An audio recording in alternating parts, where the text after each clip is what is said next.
Alright guys, welcome back to the Labrador Energy Podcast. It is me, Dragos, Corona.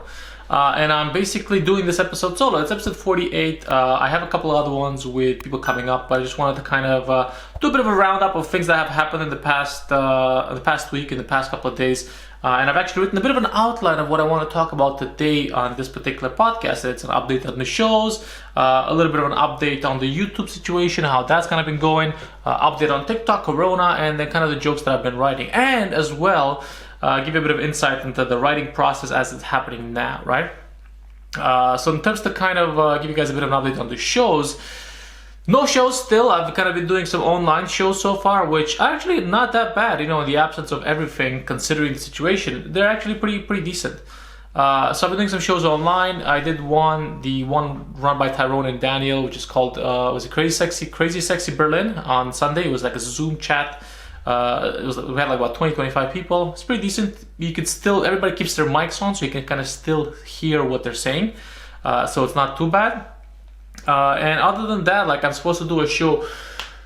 Well, I basically rescheduled a show for Stockholm for the end of this month, but I don't think that's going to happen. So I'm going to have to push it back again because there's no way to fly out of Berlin due to all non-essential travel being banned. I think it's going to be banned until mid-June, I guess. I don't know. We'll see. So that situation, in terms of like actually creative output and putting stuff out there, I've put more and more stuff on YouTube. So if you don't follow me on YouTube yet, you should definitely follow me there because I'm doing a couple of things. I've actually managed to hit a bit of a stride in terms of figuring out what the fuck I'm doing with the channel. I'm almost up to like 1,500 subscribers, which is pretty decent. And I'm still experimenting with different kind of forms of content to see what sticks and what doesn't, right? So in terms of the content and direction of the channel at the moment, I think I'm definitely going to go in the direction of like curate, create, and then comment. So kind of have like a bit of a free-prone sections to kind of, basically distribute the content. And then obviously upload these podcasts going forward on YouTube as well. And I think I am going to start doing more and more video podcasts because they're just generally more enjoyable. And to be honest with you, it actually helps me kind of transfer all that, stage persona to YouTube persona. So I can be a bit more animated. Because, like in some of the past videos, I've been looking at them and I just feel like I'm Mr. Robot. I'm like, oh, what? Oop. Let me just not look at this phone. It just feels a bit weird in terms of actually getting the content out there on YouTube, right?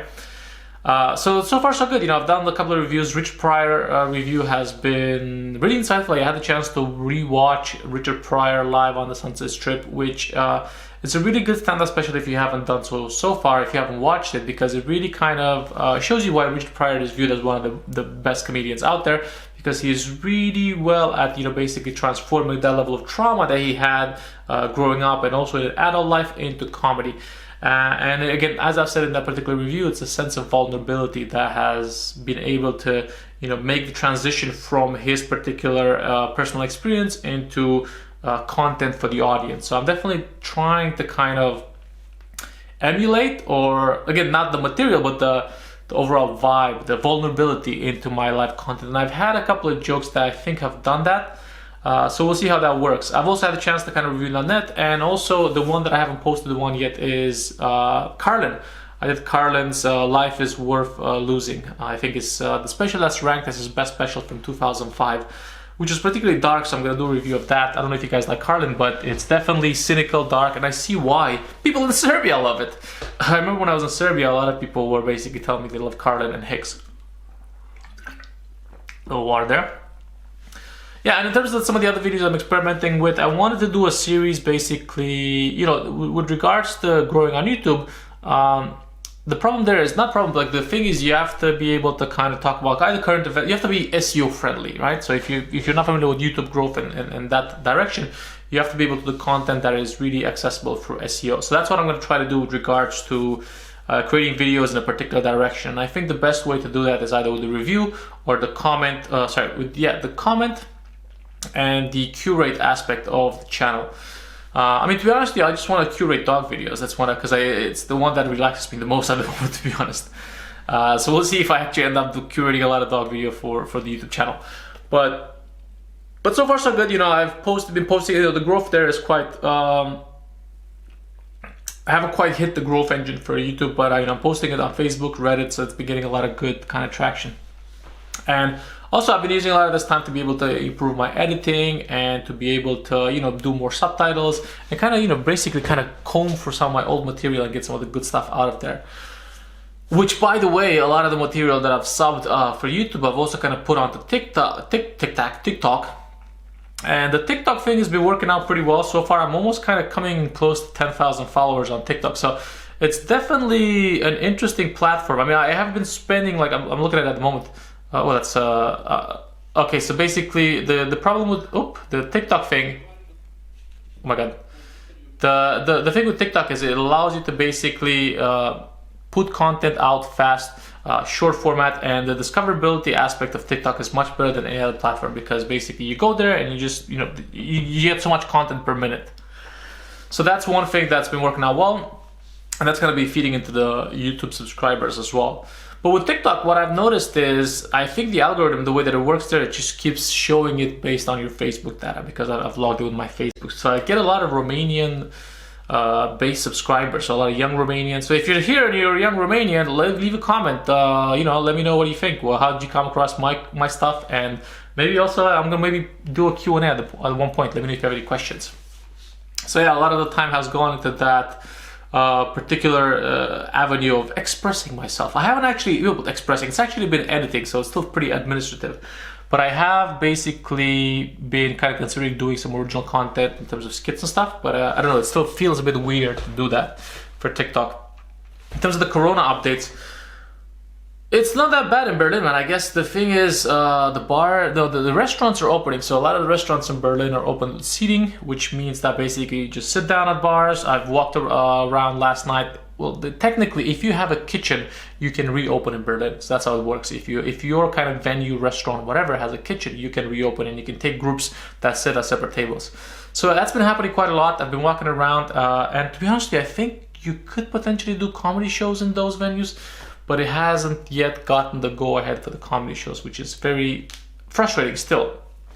So we'll see how that kind of starts looking into the future. I've seen a couple of people. There is one show actually planned by I think Vidura, Kat, and some of the other comedians, that they're planning on doing one on next Friday at a cafe. So let's see how that works with social distancing rules to be applied.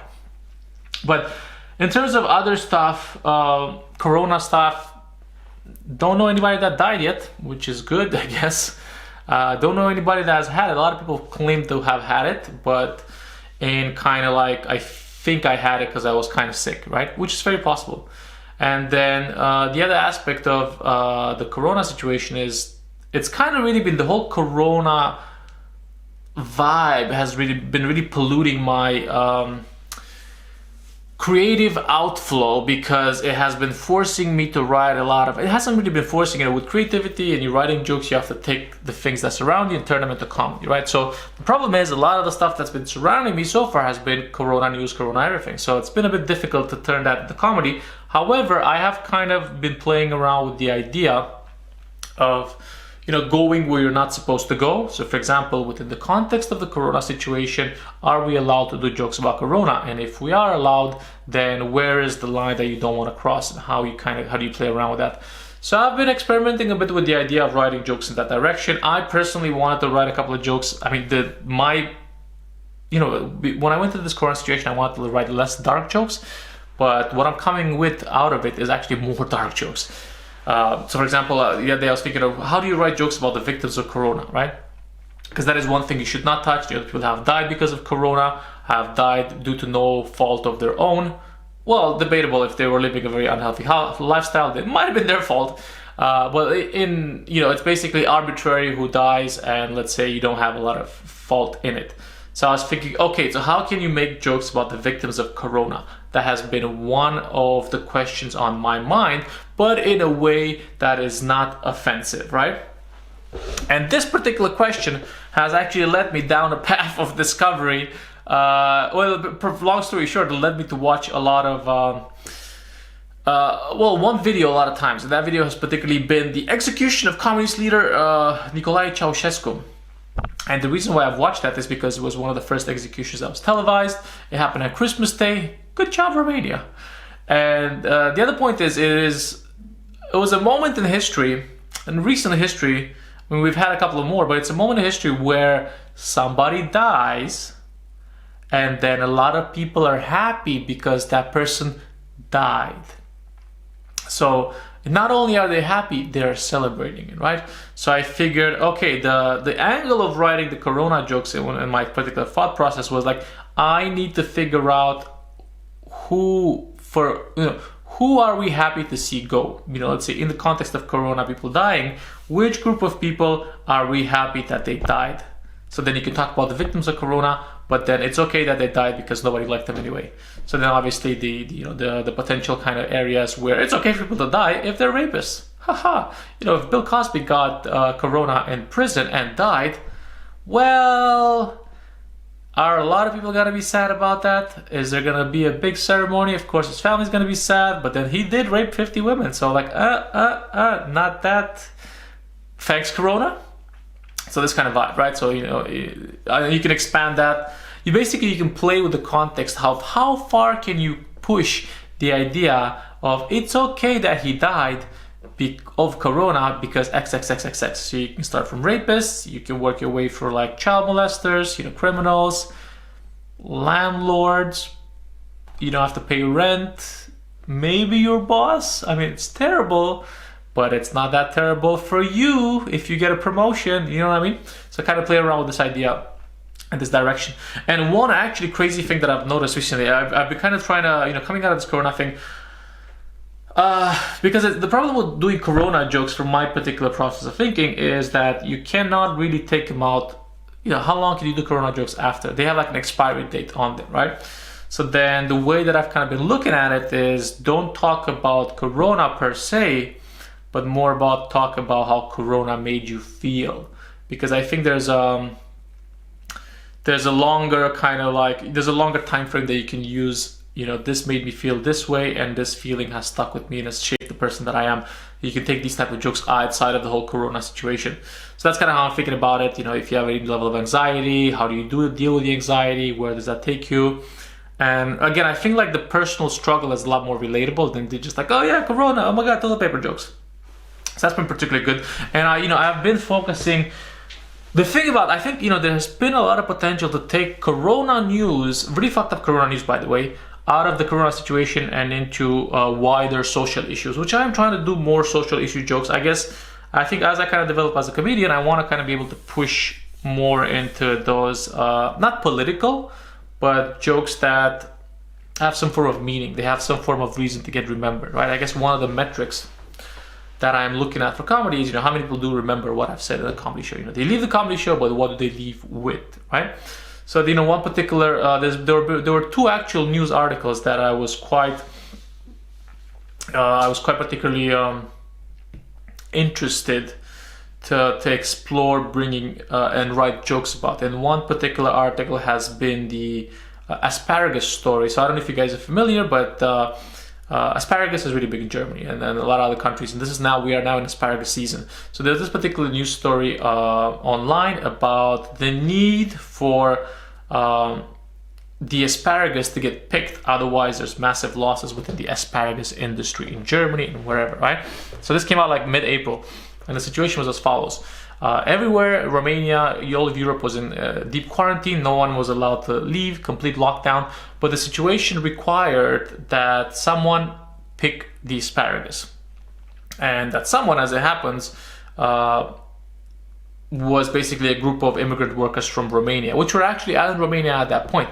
And then the German government requested a specific exception to be made for Romanian farm workers or asparagus pickers, whatever the fuck, to be flown on a private plane to Germany so they can pick asparagus despite there being a global pandemic, and of course with not a lot of extra pay or at all, and basically not a lot of health precautions and measures in place. So basically you have this point where I was like, what the fuck, you were put in a position where asparagus season is valued at a higher level than the lives of these Romanian workers, which unfortunately due to financial situations they don't have a lot of choice to say yes or no, because otherwise you're going to be without money for a longer period of time.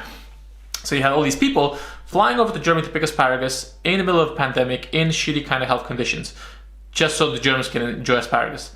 So I'm like, what the fuck? Who puts their life? Why would you ask people to risk their lives for asparagus? Of course, that has a lot of implications, but just the general situation is extremely fucked up. And I figured, okay, that's pretty fucked up. So then that's definitely, I mean, if these people go there and die for asparagus, then they kind of like die and that's it, right? So I figured, there's nothing I can do about it to kind of address the situation and the suffering of these people and the overall kind of like, what the fuck of the situation. But the only thing that I can do is write some jokes and hopefully, we get something good out of it. That pain generates some joy in some direction, because that's how I think about it. So then that's a particular news story that was fucked up, and I'm trying to write jokes for, and it's going in some interesting direction, because I think, this is the kind of content, these are the kind of jokes that I would like to hear, right? I would like to hear somebody talk about that. Nobody in the fucking world is talking about asparagus, Romanians picking asparagus and dying because of it. So, I would love to hear more about that. So that's the thought direction. And the other piece of news that I thought was super fucking intense and nobody is talking about, and I don't think I've come across this like in a weird fucking way. But anyway, the piece of news is in the New York Times, and the situation is as follows: there's hundreds and hundreds of babies stranded in the Ukraine. They're just there in hotels. There's like a fucking sea of babies that do not have Ukrainian citizenship. They don't belong to anybody, and they cannot be retrieved because, as it happens, they are surrogate babies. Do you know what that means? If you guys are not familiar with the whole aspect of surrogacy, let me kind of give you a bit of a breakdown. So surrogacy is the process of basically having a baby, but not through yourself as the carrier. So let's say you are a woman and you cannot have babies. You basically take an egg, you put it into another lady, she develops the baby, she kind of goes ahead with the pregnancy, and then basically 9 months you take it out and it's your baby, and then you pay her money. That's kind of the process of surrogacy. And it's actually quite expensive. In the US it's quite expensive. It can go up to like $150,000 for a surrogate pregnancy. There's been a lot of famous type of celebrities that have been doing surrogate pregnancies, like Kim Kardashian, I think even Robert De Niro, if I'm not mistaken, a couple other ones, a lot of gay couples. Anderson Cooper, that's one of the big guys that's been in the news recently with surrogate pregnancies. So there's been, I did not know much about it, but there's a massive clusterfuck situation around the whole surrogate situation. And the way that I kind of came about the surrogacy issue was I was trying to write a joke about, okay, let's see, what are the jobs of the future? Well, technically the joke was called Prostitutes on Mars, and the question was, are we going to have prostitutes on Mars? And I wanted to explore the idea of like, sex work in space. Sex work is real work. How is that transition gonna happen? And I wanted to basically do a joke about how NASA is going to hire prostitutes or sex workers to send them to Mars so they can eat buttholes. Very sophisticated, I know. So anyway, that is what I was trying to write. This is the kind of stuff that I was trying to write. And then I thought to myself, what other jobs would we have in the future that people would not want to do now, but then basically there would be a market for it, right? So then that's why I came up with like, what is the job that nobody wants to do, especially women? Nobody wants to be pregnant, right? Like it's a pain in the ass. I would assume. Well, not even, it's actually a pain in the pussy. But anyway, you get what I'm saying. So the situation was I started doing, because I do a lot of joke research when like jokes are happening, right? So then I started doing this joke research, and I came across this whole topic of, this whole topic of basically surrogacy. And there's two types of surrogacies. There's traditional surrogacy, where is it delegated surrogacy or traditional? Traditional is you use the egg of the lady. So let's say you're a gay couple, you take one of your sperms, you put it into a vial with the lady's egg, they mix it up, whoever wins, put it back in the lady, boom, you got a baby, right? So that's like traditional. And then there's like delegated surrogacy, I think is the term for it, where what happens is you take a random egg from a random donor, put it in a random lady, well, not random lady, a surrogate, then she has the baby and you take it out, right? So anyway, how do we get to stranded babies from here? So what happens is the industry for surrogacy is actually quite big, and it was happening a lot traditionally in a couple of countries. It was happening in Thailand, it was happening in India, it was happening in Nepal, and it was happening in Ukraine. And as it happens, a lot of places in Europe actually have this surrogacy process as illegal. So you can't really be a surrogate mother in Europe, or you cannot do this whole surrogacy process in Europe for various reasons. A lot of the comments were the fact that it goes beyond child rights. It goes beyond, like, it demeans the woman. It's kind of like having delegated baby factories. These women, basically, they get paid for the kid, then they have the pregnancy, then they drop off the kid, and they walk away, and there's a lot of psychological elements associated with the bonding and so on and so forth. And basically, it's considered a bit inhumane. I mean, I understand the process, but again, the emotional aspects of it is a bit tricky.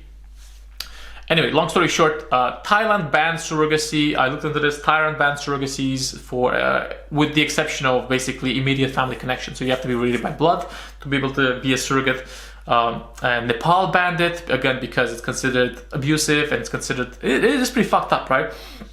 You're outsourcing pregnancy, basically. So at the moment, it's mainly been because of again, inability to have babies, right? That have been the main reason. So in my particular joke, what I wanted to explore was surrogacy as maybe a fashion aspect, or more of a, what's the word? More of an aesthetic thing. You don't want pregnancy to ruin your body, so you're outsourcing the whole kind of trauma of the body to someone else. That was kind of where I was going with it, right? Very interesting stuff. These jokes are pretty cool. That if I were to make them work, which I will. Anyway, the point is they banned it a lot of places, with the exception of Ukraine. So basically, the Ukraine is kind of like a little bit of a baby factory. So they have a lot of surrogacy situations in the Ukraine, and that's with the corona situation coming through and the travel restrictions. Basically, people were not able to pick up their baby. So, your baby's scheduled to come in May or March or April, but you cannot fly to the Ukraine to pick up your baby. So the baby's not gonna, basically stay in the mother's womb for, longer than 9 months, because that's how long you paid rent. That's how long you've paid rent, right? So now you got the babies, the lady signed the contract, and she, the baby's like, I didn't sign up to actually take care of a baby.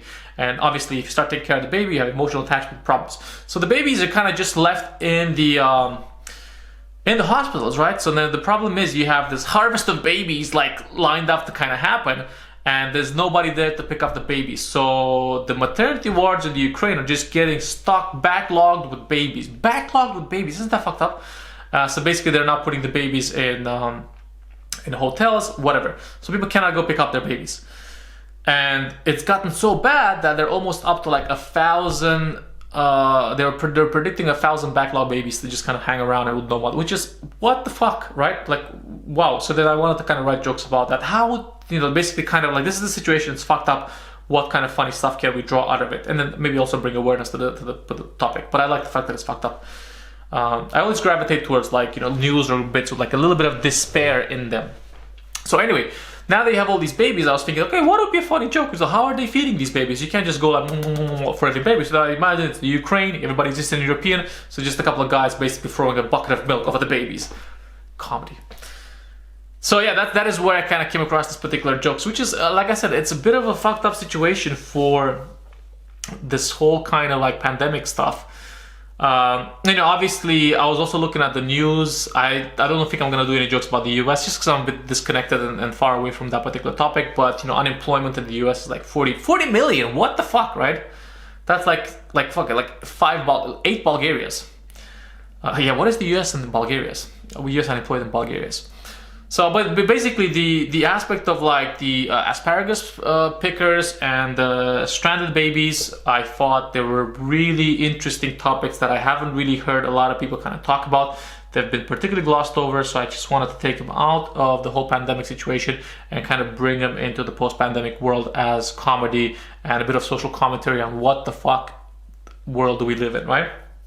Oh, and another topic that I've kind of been wanting to write about is homelessness and homeless people. And I think, one of the biggest issues that we have generally in cities with a very big tech scene, because I've seen it in New York, I've seen it in San Francisco, I've seen it in LA, and also in Berlin, there's a lot of homeless people, right? So then you have to write about things that sometimes the inspiration comes from the things that are around you. And there's a lot of homeless people where I live in Berlin.